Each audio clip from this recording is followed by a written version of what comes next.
Watson. Good. Sorry, one back in, and you said just go for 500? Yep. And don't ask him again? Yep. Okay. Yep. But my, if it helps, I made the call. Okay. Ready?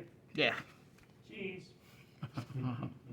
Okay, so we have the part on the screen, and we have one toolpath. If we click on the back plot, we'll see our toolpath show up. And I have active this trace mode up here, as opposed to, it's going to show as we step through it like this. I've got the trace mode that shows the whole path, and the orange comes up from this. There's 1, 2, 3, 4, 5, 6. Right here on the end, you see where my mouse is bouncing here. I turn that off, and that's the shade. It's called, if you hold the mouse still, it says quit verify. But that basically shows you the path, the whole tool. Can you start, okay, so up top, What's that? yeah, can you start from the top part right there? Start from the top, okay? So we've got our part, Alright, and I've got the tool path over here on the left selected because the little green check marks on the yellow folder. right, And if I hold the mouse still, it says backplot selected operations. This little water symbol thing here. right, So I click there, and it shows me what my tool is going to do. right. What about if it doesn't show what it's gonna do? Okay. Maybe I need to go to levels and unclick, or click all the X's right here, right? So because I just did. Well, this is independent. Let's just go to the tool path.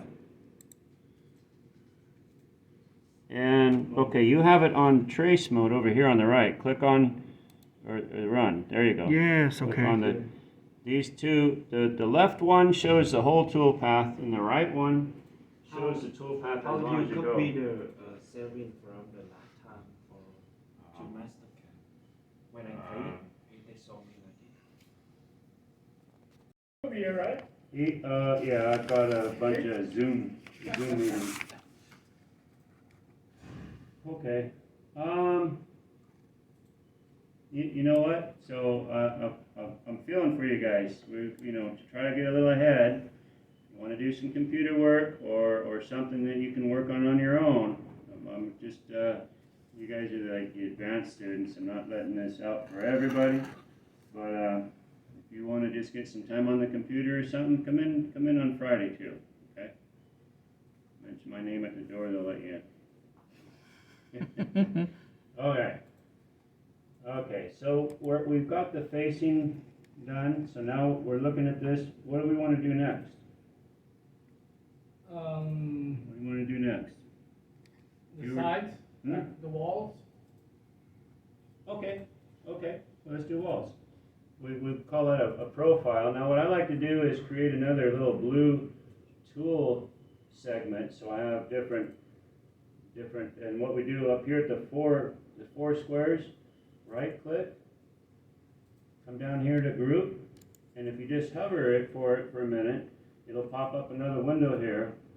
I want to go and click on new tool group, New tool path group. Yeah, right here, yep, new tool path, yes, sir, I didn't Thank you, say sir. it. New tool path, click.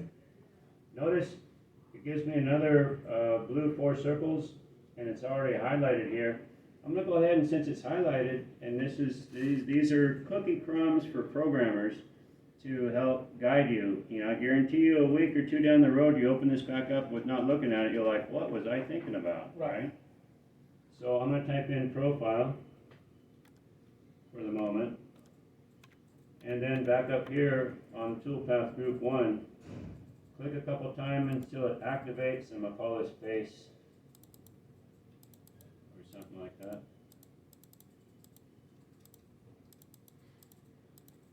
Okay. Profile? Face. I'm going to just call it profile. Later on I'll go back and I'll put a tool number in front of it. That way if I have different tool numbers for different operations or different tool paths, I can also put, like I might say here at the facing, I might make that like tool 1, and it looks like this. And then this one I might say, might be tool 2. That way I can kind of group my tools together.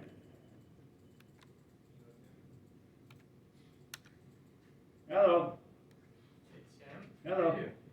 Zach Warren Yes. Oh my gosh. 2 here for the profile. If we go back to levels, we should have, hopefully, a level 100 with a toolpath with 4 entities on it. Right. So this is selected, I'm gonna turn everything else off. And I should just have a square. Yeah, just a square on your screen. No, I have lines on mine. Yeah, I think I know what he's talking about because I have the lines too. Oh, okay, those are toolpath lines from the other toolpath. We'll kind of ignore them for now. Okay. Yeah, they came and talked about it, and mostly right now they need a bunch of lazy people. Okay, so now we're gonna go down to toolpath over here on the left, Don't want me to tell you more about it. and then You're up like, here, I'll take that joke. toolpath. And we want contour, the far left. Now this is where it depends on where you click on the entity. I'm going to show you now. This back line here has a midpoint right here in the middle. Watch me for a second before you do it. If I click here on the left of the center line, I get a clockwise rotation. If I'm going around the outside of the part, what kind of a cut is that? It's a climb cut. Line cut, right. Now if I try it again, if I do contour, but I click on the right-hand side of the midpoint, see my arrow? Now I'm going counterclockwise. What kind of a cut is that? Conventional. Conventional. So keep that in mind when you're selecting your chains. I'm gonna go, which one's the best finish? Climb cut. Climb cut.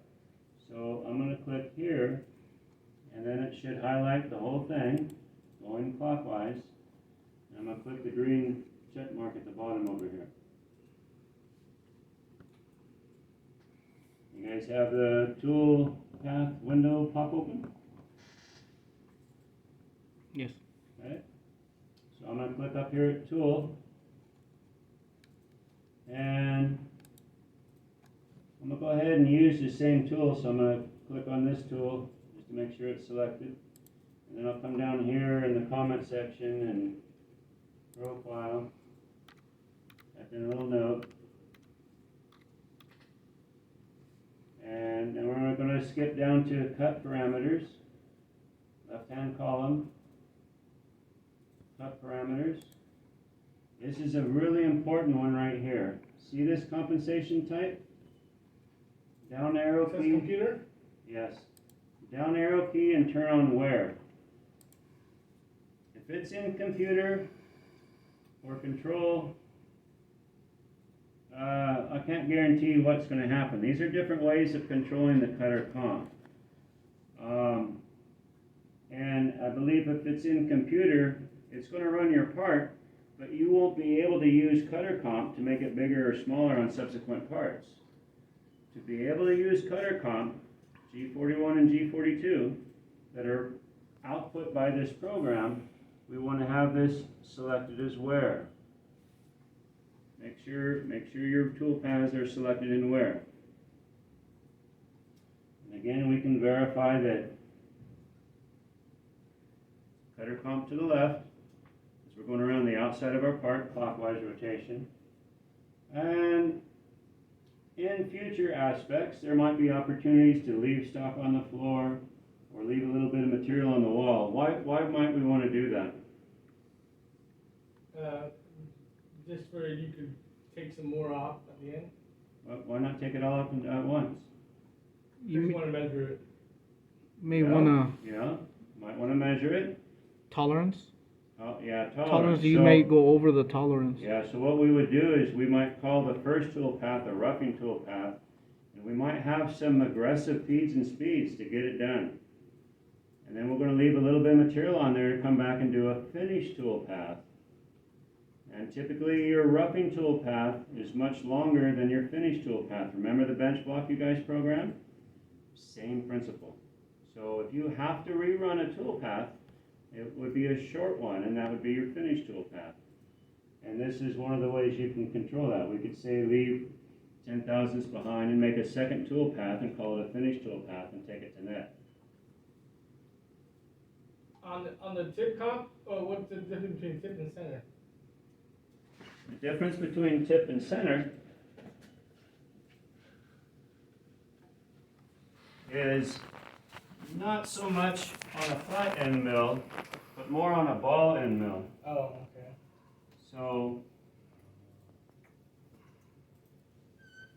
if we have a ball end mill that we're using to cut, and we've programmed it at the tip's what's being controlled to drive around your part and cut all your features. Or you could say, I want to drive it by the center. So it's the center of that sphere, essentially. So it would, if you don't measure your tool right, it could. Yeah, that's the other part. That's very good. Some shops use regrinds. And this might be programmed for, say, an example is a 1/2 inch end mill, a flat end mill. If you have a regrind, you might have a 485. Well, this is programmed at 500. So in your diameter, tool offsets, you have a geometry and a wear column. Because this is geometry related, and it's how much smaller than a program tool? 15? I'm going to put that here in the geometry. Okay, I'm going to do all my check codes, make sure everything's ready to go. I have some confidence built up. I'm a little hesitant. So I say I want to make sure I cut it a little bit big. I might put some plus, push the tool away from the part.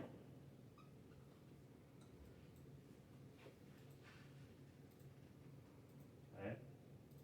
Now, the technical aspect is that both of these columns get added into one. Some guys out in the industry will say, oh, just put all the numbers in this column, which isn't proper. So you have proper English and slang, basically. This is the proper way to do it. This is what the intention is, that if it's geometry related of the tool, you put it here, and you put your wear here, and it makes it easier to track.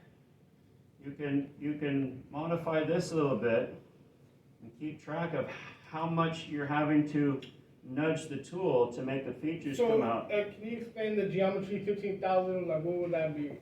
Like, So here's our that's flat. 1/2 inch flat end mill. programmed. The program is defined. We're in the master cam, Right. and we define it as 500. The Okay. programmer comes out and says, here's your program. And you go, okay, and you start building your tools. A good machinist is going to double check the diameters of everything. Double check, always, right? And you go, my actual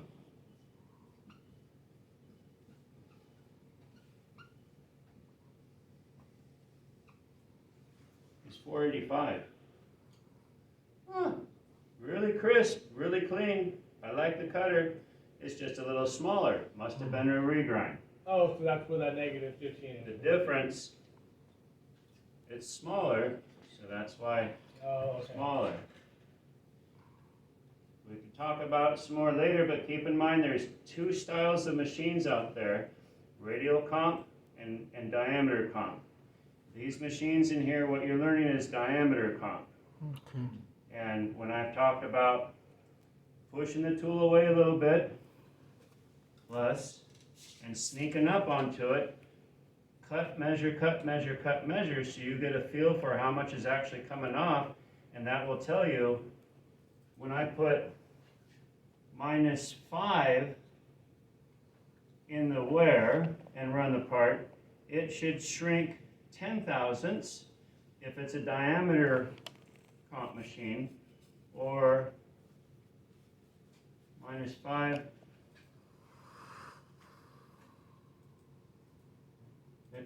Let me try that again. I said that wrong. If I put -5 in the wear with these machines, it's going to -5 on the overall dimension. If these were radial machines, it would be -10 on the overall.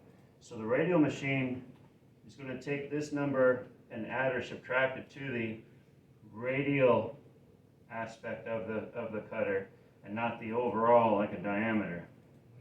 And if it's a little crazy, don't worry, we can revisit it later, but these machines are diameter comp.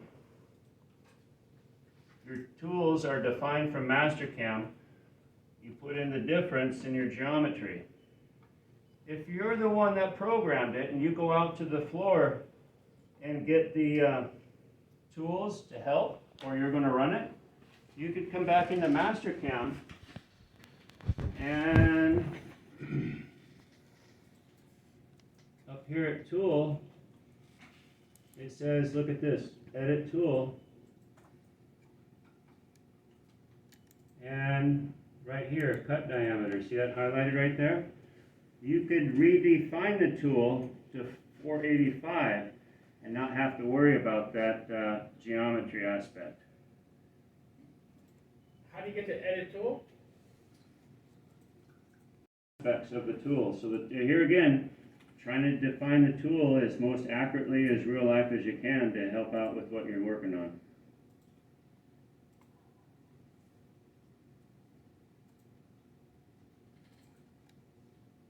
You can get lost in Mastercam. There's a lot of capacity to it. There's a lot of boxes. Yeah. Okay, so we did cut parameters is on where I'm cutting down to 0. Now you have a choice of removing material in depth of cut passes or multiple passes. And a depth of cut pass, we look at the top. Sorry. If we look at the side, a multiple depth of cut pass is going to be cut down, go around the part, go around the part, go around the part. Depth of cut passes.